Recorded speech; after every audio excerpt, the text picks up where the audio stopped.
Hi, Don the Anti-Chef here for Don's Empty Kitchen. Well, we've had a lot of fun setting up this channel, seeing what works and what doesn't. But now it's a new month that's dawning and it's time to get serious. I've got $500 worth of production equipment coming this month, thanks to the Canadian housing rebate. And we're going to have better lighting, better sound, and better video overall.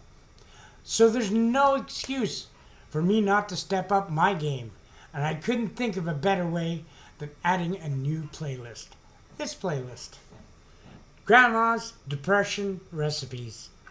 I'm going to show you how to save and cook like they did in the Depression. So come with me now, back in time. Back.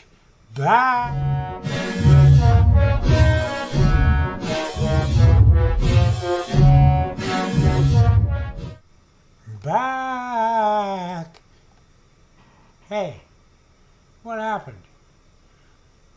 We seem to step back in time. Well, this shortage of food that's going on, we're going to have to get creative, like cooking milk, hardtack, creamed beef, and spit soup. And a few stories of my grandmother along the way.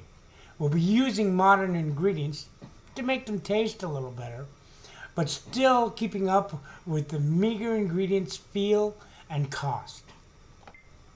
So I hope you enjoy this playlist and follow me weekly for new Grandma's Depression recipes. This is Don the Anti-Chef saying, you have value, you have worth, and you deserve a place in this world. So find that thing that will get you out of bed in the morning and stick with it no matter what anyone says. See you in the next video. Like and subscribe.